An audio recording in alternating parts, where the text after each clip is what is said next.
아 글쎄 안 들려 들을 뉴스 없어 아무 뉴스도 귀에 들어오지 않아 듣고 또 들어도 들을 뉴스 없어 만든 게 2%야 이동영의 뉴스 정면 승부.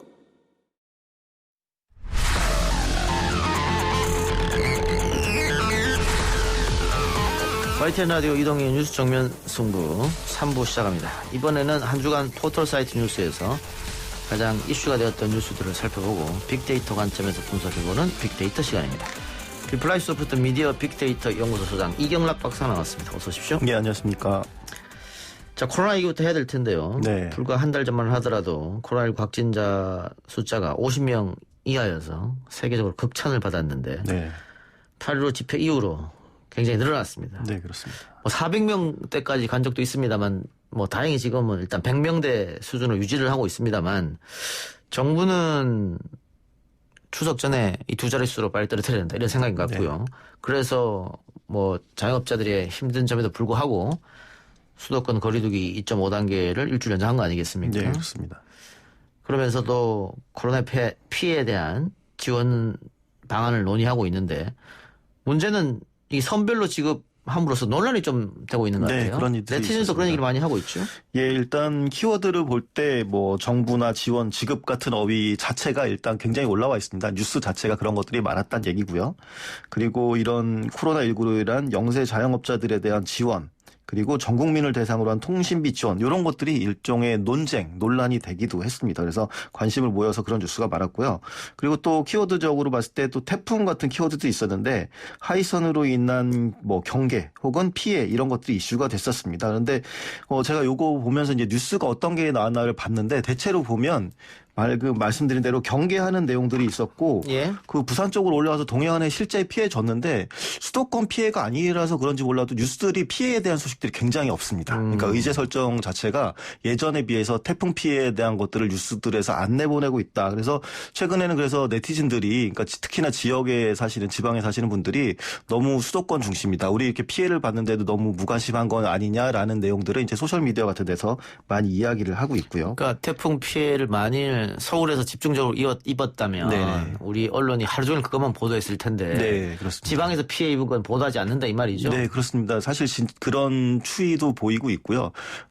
그리고 말 그대로 수도권 빗나갔다고 해서 안심 이게 아니거든요. 실제로 그럼요. 엄청 피해를 많이 입었는데 예. 근데 그런 것들에 대한 관심이 없으니까. 서울공화국이라고 불리는 이유가 다 있네. 네, 그렇습니다. 그런 것들을 많이 서운해하는 것들이 이제 소셜 미디어에 많이 등장을 했었고요. 그리고 여러 가지 이제 키워드를 중심으로 했을 때 5가지 정도의 이슈를 뽑아봤는데 이게 첫 번째가 이제 코로나19 피해에 대한 추가 지원 방안, 그리고 두 번째가 태풍 하이선 피해, 세 번째가 추미애 장관 아들의 그 병가 청탁 논란, 그리고 네 번째가 사회적 거리두기 2.5단계를 지속할지의 여부, 그리고 다섯 번째가 의대생 의사 국가시험 거부에 대한 대응, 이런 것들이 주요 5가지 이슈였습니다. 예, 정부 지원책에 대한 논쟁은 어떤 것들이 일고 있습니까? 네, 일단 정부가 지난 10일 날 그 코로나19 대응을 위해서 2차 재난지원금에 대한 세부 사항을 발표를 했습니다. 예. 꽤 큰데 7조 8천억 원의 4차 추가 경정 예산을 통해서 이제 마련을 예. 하기로 했고, 근데 요거 내용을 보면 핵심이 이제 소상공인 쪽입니다. 그래서 명목상은 소상공인 중소기업 지원이라고는 얘기했는데 그렇게 거기에다 3조 8천억이나 쓰이는데 실제로 보게 되면 그 중에서도 소상공인 291만 명의 그 경영 안정을 위해서 쓰는 자금이 3조 2천억 원이니까 굉장히 이제 소상공인 쪽에 집중이 되겠다 이렇게 볼 수가 있겠고요. 어떻게 보면 가장 큰 피해를 보고 있는 분야에 집중적으로 투입되는 지원이다라고 볼 수가 있겠습니다. 그래서 구체적으로 보면 사회적 거리두기로 말 그대로 영업 자체가 중단된 그 집합 금지 업종 그런 소상공인들 계신데 그분들 15만 명에게는 아예 닫았으니까 200만 원씩 지원되고 그리고 전국 PC방 수도권 학원 이런 것들이 그렇게 해당되겠고요. 그리고 최근에 2.5단계 하면서 이제 9시 이후에 영업을 할 수 없었던 영업시간 제한을 받았던 게 집합 제한 업종이 또 있습니다. 그런 소상공인 분들께는 150만 원씩 지원을 하고 그리고 나머지 일반 업종 소상공인 분들도 뭐 243만 정도 되시는데 그분들도 100만 원씩 지급이 됩니다. 그런데 약간 조건이 있는 게 연매출 4억 원 이하 그리고 코로나19로 인한 매출 감소 이런 조건을 충족을 해야 되겠고요. 그리고 이 밖에도 뭐 긴급 고용 안정이나 뭐 저소득층 생계 지원, 긴급 돌봄 뭐 그리고 또 논란이 됐던 통신요금 뭐 이런 것들 지원이 나머지 금액으로 쓰이게 됩니다. 예. 여기에선 비판적인 의견은 역시 왜 다 주지 않느냐 뭐 이런 겁니까? 네, 그렇습니다. 뭐 통신요금 같은 경우에도 뭐 실효성 얘기도 있고 그거는 또 다 주고 이거는 왜 선별적이냐 뭐 이런 얘기도 나오고 있는데 2만 원 주는 거? 네, 그렇습니다. 그래서 어제 오늘 그 네이버와 다음에서 그 정책들에 대한 뉴스를 그 댓글을 한번 수집해서 분석을 해봤습니다. 그 총 보니까 많이 본 뉴스에 올라온 게 각각 4개 정도 매체가 있었는데 거기서 1,000개 그리고 네이버는 1,000개 그리고 다음에서는 6,300개 정도가 수집이 됐는데 요거 같은 경우에는 의외로 네이버와 다음에서 큰 차이가 드러나지가 않았습니다. 예. 그러니까 네이버 같은 경우에는 제일 많이 드러난 게 세금이라는 거고 뭐 다음에서도 세 번째로 많이 등장을 했습니다만 거기서 내용들을 보게 되면 그 세금 이것들 어차피 주는 지원금이나 이런 것들이 다 예. 세금이다. 우리가 또 다시 내야 된다. 뭐 이런 내용이었고 또 각자의 불만들이 다 나오고 있습니다. 예를 들어서 소상공인 같은 경우에도 200만 원이 사실 현금 형태로 지급되는데도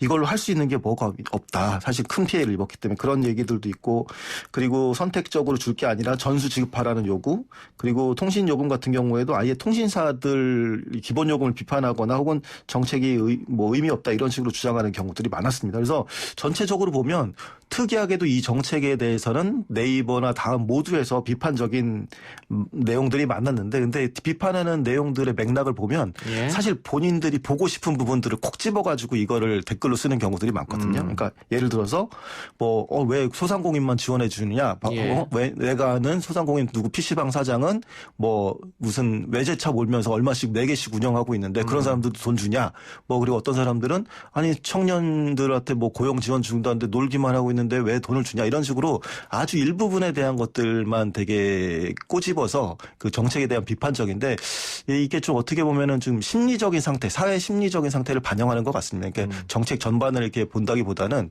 지금 다들 이제 분노해 있고 뭐 우울해 있고 뭐 이런 것 때문에 나타나는 현상 아닌가 이렇게 보입니다. 예.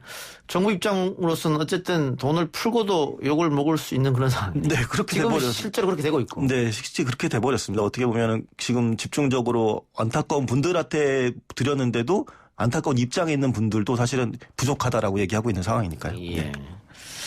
알겠습니다. 다른 논쟁거리로 가보죠. 최근 의사 국가고시와 관련해서 시험을 거부한 의대생들에 대한 여론의 경우에도 갈등적 양상이 보이는 것 같은데 네. 진료 거부는 철회가 되었습니다만 의대생들은 여전히 국가시험을 거부하고 있고 정부는 구제할 계획이 없다라고 하고 있고 네, 그렇습니다. 여론은 의사 편은 아닌 것 같아요.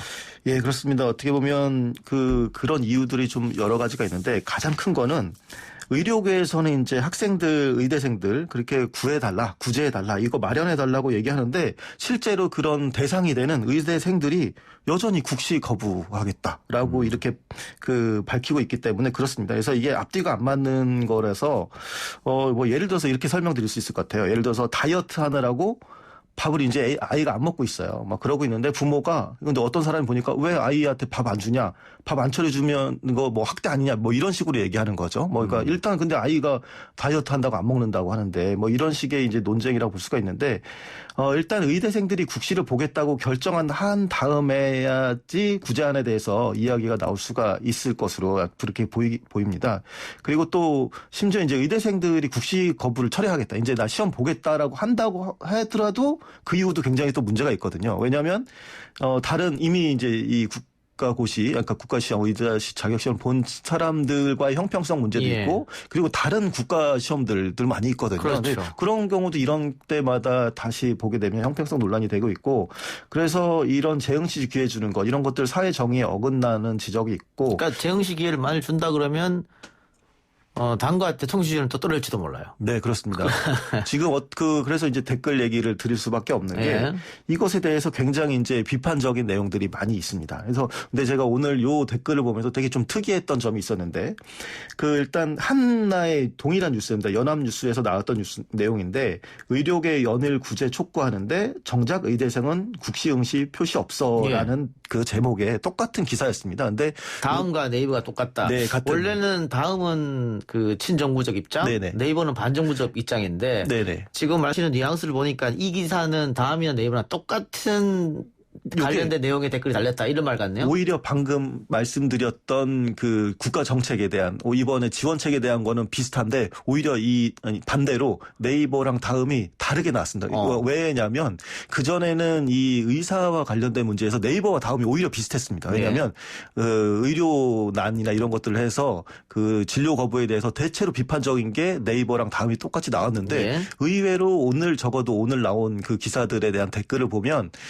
이 네이버랑 다음이 다릅니다. 분위기가 상당히 다릅니다. 어떻게 달랐냐면 일단 댓글 수가 똑같은 기사인데 댓글 수가 굉장히 다릅니다. 그러니까 네이버는 280개 남짓인데 다음에서는 1580개니까 다음이 훨씬 더 많이 달렸다는 얘기죠. 똑같은 기사니까. 그리고 논쟁이 훨씬 많았었던 거예요. 그리고 다음 같은 경우에는 대부분 이제 감정적이고 그 의사 파업에 대해 비판적인 것들이 다음이 대부분입니다. 그런데 네이버 같은 경우에는 일반적인 댓글과 다른 방향이었는데 굉장히 이제 의대생들에 대해 옹호적이고 정부 비판적인 것들이 굉장히 많이 나옵니다. 그리고 또 다른 특징은 뭐냐면 그게 감정적으로 처리가 되는 게 아니라 굉장히 장문입니다. 4-5줄 이상으로 가는 굉장히 긴 글로 정책적이고 논리적이고 그리고 의사들만이 공유되고 있는 그런 내용들을 많이 썼거든요. 그러니까 제가 봤을 땐 요거는 아마 공유가 됐거나 해서 의대생들이 많이 여기에서 자기들의 의견을 밝히되 뭐 감정적으로 한 게 아니라 뭐 정책적으로 꼬집어서 얘기하지 않았나 그렇게 좀 생각이 됩니다. 알겠습니다. 끝으로 이번 한 주는 역시 추미애 법무부 장관 아들 군복 문제가 계속 이슈가 됐었지 않습니까? 예, 그렇습니다. 이런 이슈에 대한 반응은 어떻게 나타났습니까? 예, 사실 이 이슈들 보면 댓글에서도 좀 나타나지만 좀 네티즌들이나 시민들이 좀 피로감을 느끼시는 것 같아요. 이 정쟁으로 이어지는 것들에 대해서 어떻게 보면 해상 이슈에 대한 비판이나 뭐 옹호 뭐 이런 여러 가지 의견도 있지만 논쟁 자체에 대해서 왜 이런 게 막 지금 사는 것도 힘들고 뭐 그런데 왜 이런 이슈 정도로 계속해서 논쟁이 있느냐. 그래서 그런 거에 불만이 상당 부분 나오고 있고요. 그리고 내용들을 보게 되면 똑같은 이제 전혀 이제 몇 번 말씀드렸지만 완전히 다른 반응입니다. 그러니까 네이버 같은 경우에는 이 사태를 보고 굉장히 비판적이죠. 추미애 장관이 비판적이고 똑같이 또 하는 얘기가 뭐냐면 조국 장관 사태랑 같다. 똑같은 또 다른 버전이다라고 하는 거고 다음 같은 경우에도 비슷합니다. 비슷한 게 어떤 게 비슷하냐면 또 조국 장관 얘기를 꺼내요. 근데 완전히 사회적인 그 현실 인식이 다른 이유가 뭐냐면 다음 같은 경우에는 조국 장관을 잃은 것처럼 또 추미애 장관도 잃을 거냐라는 식으로 해서 굉장히 옹호하는 내용이 나와 있습니다. 이것도 역시 갈린다 이 말씀이군요. 네. 알겠습니다. 자, 오늘 빅데이터 이야기는 여기까지 하는데 오늘 이 코너 마지막입니다. 아, 예, 그렇습니다. 그동안 오래 하셨는데 네. 쭉 해오면서 느꼈던 점은 역시 다음과 네이버의 반응은 그렇습니다. 극적으로 다르다. 네, 그게 어떤 특유한 포털이라서 그런 게 아니라 자꾸 제가 좀 안타까운 게 사실 민주정치 제도 안에서 여러 가지 의견, 뭐 다원적인 의견이 나오는 거는 나쁜 게 아닙니다. 사실 어떻게 보면 긍정적인 건데 지금은 너무 양쪽으로 갈려서 너무 갈등 중심으로 그리고 상대방을 공격하는 것들이 집단적으로 나타나고 있는데 이런 것들이 포털에서 계속 보이고 자꾸 의견이 양극화된다는 건 여러 가지로 좀 아쉽고 그런 것들이 데이터로 자꾸 뚜렷하게 드러난다는 것 자체가 좀 개인적으로 좀 아쉬운 생각이 듭니다. 앞으로 이건 더 강화될 것 같긴 해요. 네, 그렇습니다. 그러니까 어떻게 보면 그 사회 뭐 모르겠습니다. 그러니까 정부의 앞으로의 방향, 그러니까 왜냐하면 여론을 어떻게도 이렇게 그 여론의 방향성들 어떻게 그리고 국민들의 화합을 이끌지 이런 거에 따라서 달라지겠지만 아직까지는 다음 내년 총선까지도 그 보궐선거죠. 그때까지 계속 이런 분위기가 좀 이어질 것 같습니다. 알겠습니다. 그동안 함께 해오셨는데 우리 청취자 여러분들께 마지막 인사 말씀 해주시죠. 아, 예. 제가 이게 유튜브로도 나가는지 모르고 사실 계속 방송을 그냥 해서, 어영부영 옷을 입고 다녔었는데 상당히 그런 부분 죄송하게 생각드리고, 제가 유튜브에서 살찐 앤디라는 별명을 얻었었다고 합니다. 그래서, 그런 부분들은 제가 개인적인 영광으로 생각을 하고 간직하고 떠나겠습니다. 앞으로도, 이동영의 뉴스 정면 승부 많은 사랑 부탁드리겠습니다.